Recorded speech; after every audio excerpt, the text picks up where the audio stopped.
اور یہ اپنی مقبولیت کو نقصان پہنچاتے ہیں، اور اس کی قیمت کیا وصولتے ہیں وہ کسی دن میں آپ کو بتاؤں گا.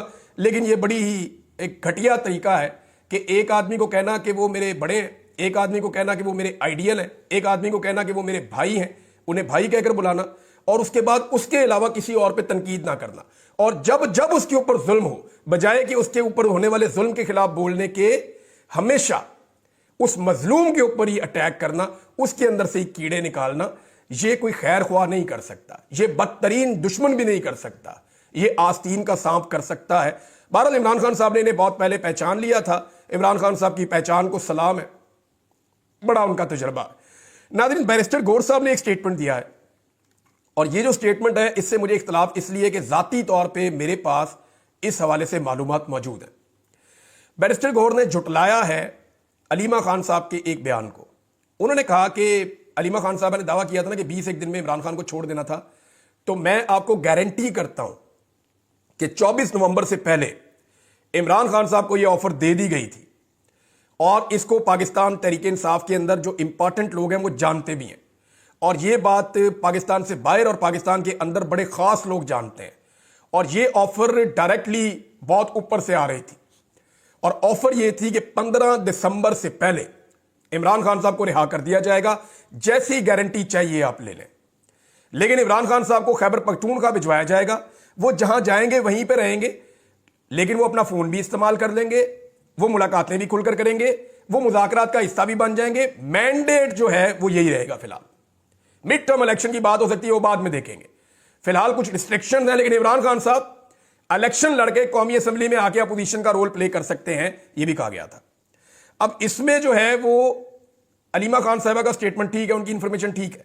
بیرسٹر گور میرے خیال میں کسی مصلیت کے تحت، یا وہ نہیں چاہتے کہ اس وقت پتہ چلے کہ کوئی مذاکرات ہو رہے ہیں، یا کوئی مذاکرات ہو رہے تھے، یا کوئی آفرز آئی تھیں.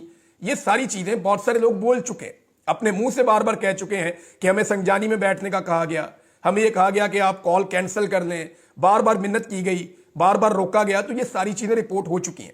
تو بیرسٹر گور یہ جو ہے نا بات ٹھیک نہیں کر رہے. میرے خیال میں کسی مصلحت کے تحت وہ اس معاملے کو مزید چھپانا چاہتے ہیں.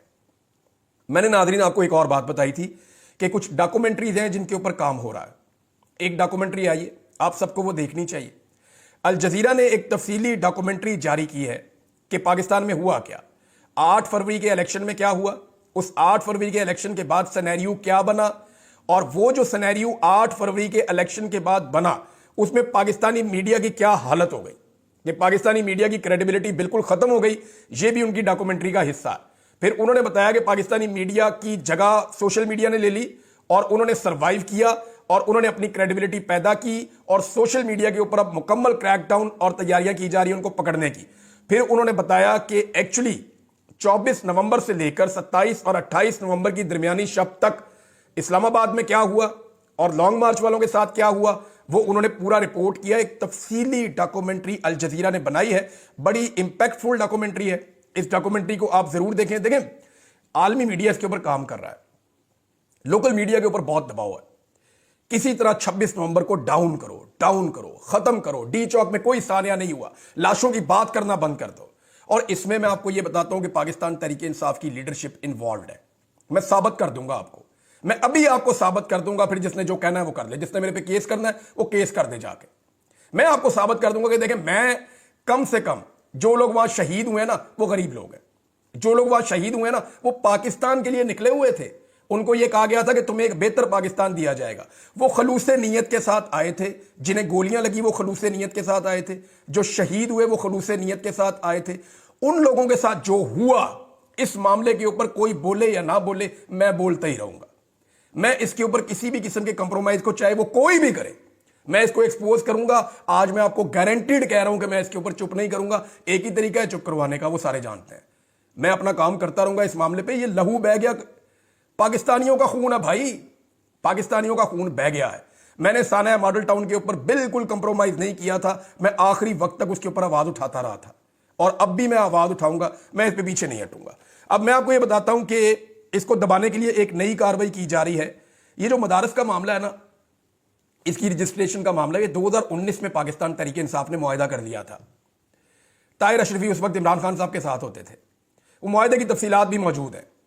اس کے مطابق جناب مدارس کا جو ہے پورا ایک فنڈ ہوگا, مدارس کو رجسٹر کیا جائے گا, حکومت کی نگرانی ہوگی, بہت ساری فیسلٹیز دی جائیں گی. یہ سارا عمران خان صاحب نے طے کر لیا تھا تاکہ مدارس کے اوپر جو ایلیگیشن لگتے ہیں یا مدارس کے اندر جو ایکٹیویٹیز ہیں وہ حکومت کے ساتھ جڑیں. اب ہوا یہ ہے کہ موجودہ حکومت نے اس کو نان ایشو کو ایشو بنایا. اور کیوں بنایا میں آپ کو بتاتا ہوں. موجودہ حکومت کا منصوبہ یہ ہے کہ ایک اور لانگ مارچ اسلام آباد آنا چاہیے تاکہ جو پچھلا لانگ مارچ ہے اس کے اوپر گرد بیٹھ جائے.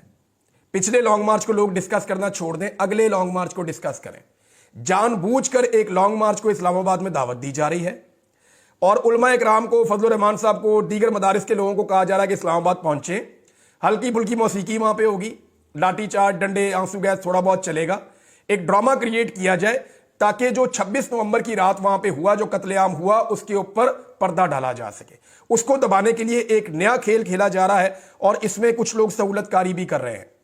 فضل الرحمان صاحب نے ہمیشہ اسٹیٹس کو کی مدد کی ہے, میں ان کی نیت پہ شک نہیں کر رہا. وہ یہ چاہتے ہوں گے کہ مدارس کے معاملے میں معاملات بہتر ہوں, لیکن ان کے سٹیٹمنٹ پہلے بھی بڑے سخت تھے. لیکن اینڈ آف دا ڈے فضل الرحمان صاحب نے کیا کیا؟ فضل الرحمان صاحب نے پورے سسٹم کی سہولت کاری کر دی. اور سہولت کاری اس طرح ہوئی کہ اس آئینی ترمیم کے بعد جو باقی بچنے والی چیزیں تھیں انہوں نے قانون کے ذریعے کر لی. اور اس قانون کو اس لیے ریورس نہیں کیا جا سکتا کہ آئینی ترمیم کے نتیجے میں فضل الرحمان صاحب نے اس حکومت کو وہ آئینی بینچ دے دیا جس کے اندر کوئی چیز اب چیلنج نہیں ہو سکتی. اگر ہوگی تو حکومت کے حق میں فیصلہ آئے گا, کیونکہ وہ بینچ بنایا ہی حکومت نے خود اپنی مرضی کا ہے. لہذا یہ چیز ہوگی کلیئر. فضل الرحمان صاحب نے مکمل سہولت کاری موجودہ نظام کو دی تھی اپوزیشن میں بیٹھ کے. اب دوبارہ سے وہ اس معاملے کے اوپر میرے خیال میں مٹی ڈالنے کے لیے, پردہ ڈالنے کے لیے وہ اپنے لوگوں کو لائیں گے اور توجہ ہٹانے کی اور توجہ بٹانے کی کوشش کریں گے تاکہ ڈی چوک سے توجہ ہٹائی جا سکے. نہیں ہٹے گی. اس پہ پاکستانی بات کرتے رہیں گے. اور سوال ایک ہی ہے کہ گولی کیوں چلائی. ایک ہی سوال ہے نا, گولی کیوں چلائی؟ گولی نہیں چلانی چاہیے تھی. ناظرین ایک اور چیز ہے اور وہ یہ ہے کہ اب تک یہ روزانہ ہمیں اس کے اوپر بات کرنی ہے, ہر ویلاگ میں بات کرنی ہے.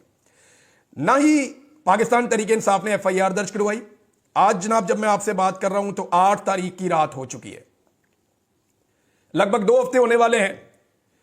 اور نہ پاکستان تحریک انصاف نے اب تک اپنی FIR درج کروانے کے لیے کوئی درخواست دی, نہ ہی لاپتہ افراد کے حوالے سے ہیبیس کی پٹیشنز دائر کی. آج تک پاکستان میں جو بندہ بھی لاپتہ ہوا ہے نا, سب سے پہلے اس کے گھر والے جا کر ایک پٹیشن ڈالتے ہیں ہائی کورٹ کے اندر. جس علاقے سے وہ اغوا ہوتا ہے وہاں کے ہائی کورٹ کے اندر ایک پٹیشن جاتی ہے کہ ہمارا یہ بندہ اس جگہ پہ آیا تھا, یہ کر رہا تھا, لاپتہ ہو گیا, اٹھا کے جبری طور پہ گمشدہ کر دیا گیا, ہمارا بندہ ہمیں ریکور کر کے دیا جائے. PTI کے مطابق ان کے 150 کے قریب بندے لاپتہ ہیں. ایک بندے کی بھی ابھی تک ہیبیس کی پٹیشن اسلام آباد ہائی کورٹ میں نہیں گئی. انتظار پنجوتھا کی گئی تھی نا, عباسی صاحب کی بھی گئی تھی, میری بھی گئی تھی, میں ایک جرنلسٹ ہوں, میری بھی گئی تھی, احمد فراد صاحب کی بھی گئی تھی, جتنے بھی لوگ, ڈار صاحب کی بھی گئی تھی, جتنے لوگ لاپتہ کیے گئے ہیں ان تمام کی پٹیشن جاتی ہے فوری طور پہ. سمیع ابراہیم صاحب کی بھی گئی تھی اور یہ مقبول جان صاحب کی بھی گئی تھی. اسی طرح ہمارے جو ہیں وہ آفتاب اقبال صاحب, ان کی بھی گئی تھی. لیکن یہاں پہ ایک بندے کی بھی لاپتہ ہونے کی پٹیشن تقریباً 2 ہفتے ہونے کو آ گئے ہیں, اسلام آباد ہائی کورٹ میں گئی نہیں. کیوں نہیں جا رہی؟ یہ جانی چاہیے تھی نا, نہیں جا رہی. دوسرا یہ ہے کہ FIR ابھی تک, یعنی اتنے دن پاکستان تحریک انصاف وکیلوں کی پارٹی ہے, اتنے وکیل ہیں اس پارٹی کے اندر کہ تباہی پھری پھری ہے, لنڈا بازار ہے وکیلوں کا. ابھی تک ایک FIR وہ نہیں لکھ سکے کہ جناب اس دن وقوع کیا ہوا اور FIR کیسے ہونی چاہیے. نمبر 3 جو ہے وہ CCTV فوٹیج کو محفوظ بنانے کے حوالے سے 2 ہفتے گزرنے کے باوجود پاکستان تحریک انصاف نے کوئی قدم نہیں اٹھایا, ابھی تک نہیں اٹھایا. اور میں آپ کو یہ خبر دے دیتا ہوں کہ اب CCTV فوٹیج نہیں ملنی. یہ تحریک انصاف الٹی لٹک جائے, یہ اب جو مرضی کر لے عمران خان صاحب جب باہر آئیں گے, اب CCTV فوٹیج نہیں ملنی. جو ہونا تھا انہوں نے وہ کر لیا.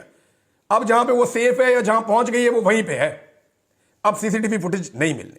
Number 3 supreme court of Pakistan میں کسی نے کوئی پٹیشن نہیں ڈالی, ابھی تک کوئی وہاں نہیں گیا. اور اب میں جو آپ کو خبر دینے لگا ہوں, یہ خبر سننے کے بعد مجھے بہت مایوسی ہوئی, لیکن مایوس ہونے سے بہتر ہے کہ اپنے حصے کی آواز اٹھائیں, اپنے حصے کی آپ شمع جلائیں. وہ یہ ہے کہ تحریک انصاف کے اندر جب پولیٹیکل کمیٹی کی بار بار میٹنگ ہوتی ہے تو اس میں بہت سارے اراکین بار بار یہ کہتے ہیں کہ FIR کیوں نہیں ہو رہی, ہم اپنے لاپتہ افراد کے لیے کیوں آواز نہیں اٹھا رہے, CCTV فوٹیج کے لیے کیوں نہیں کوشش کر رہے. تو جو سینئر قیادت ہے نا پاکستان تحریک انصاف کی, وہ وہاں پہ کہتی ہے کہ یہ ٹیکنیکل ایشو ہے, اس پہ کام ہو رہا ہے.